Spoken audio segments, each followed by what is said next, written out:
ভিডিওতে দেখাবো ডিজাইন সালোয়ার কিভাবে কাটিং এবং সেলাই করবেন। প্রথমে 2 গজ 4 গিরা কাপড় নিয়ে কাপড়টিকে 4 পাটে ভাঁজ করবেন। এরপর আটকানো অংশের পাশে দাঁড়িয়ে খোলা অংশের এই পাশে একটি মার্জিন করব।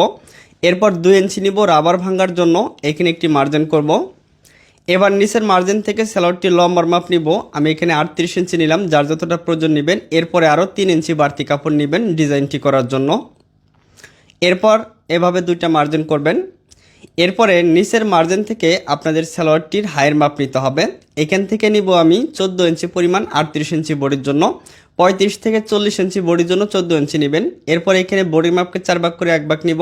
এরপরে 7 ইঞ্চি লুজ দিব, সর্বনিম্ন 6 ইঞ্চি বা 5 ইঞ্চি লুজ দিবেন।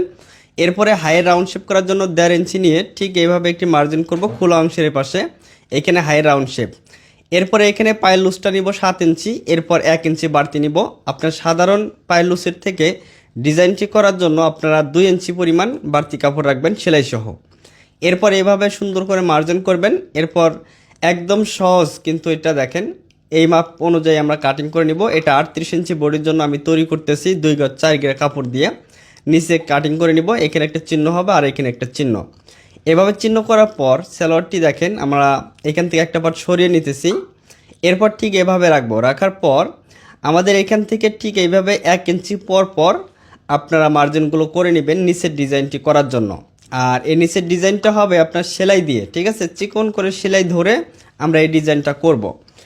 আচ্ছা, এই পাশে সেলাই হয়ে গেলে মানে মার্জিন হয়ে গেলে একইভাবে আবার এই পাশেও মার্জিনগুলো করব।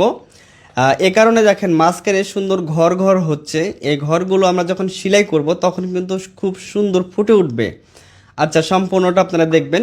এভাবে প্রত্যেকটা সালোয়ার আপনারা ডিজাইন করতে পারবেন। এরপর ঠিক এইভাবে দেখেন ওই দাগ অনুযায়ী সুন্দর করে চিকন করে সেলাই ধরবেন। দেখেন 1 ইঞ্চি পর পর বা 2 ইঞ্চি পর পর মানে আপনারা ইচ্ছা মতো আপনারা এখানে চিকন বা মোটা করে ডিজাইনটা করতে পারবেন। জাস্ট সেলাইগুলো আপনারা একটু চিকন করে ধরবেন, একই মাপে ধরবেন যাতে ডিজাইনটা সুন্দর হয়, বা যে ঘরগুলো তৈরি হবে 4 কোণা যাতে ঘরগুলো যাতে এক মাপের হয়, দেখতে যাতে ভালো লাগে। তো চেষ্টা করবেন এক মাপে ঘরগুলো ধরার জন্য। তো দেখেন এখানে যার যে কয়টা সেলাই লাগে আপনারা সম্পূর্ণ সেলাইগুলো দিয়ে দিবেন।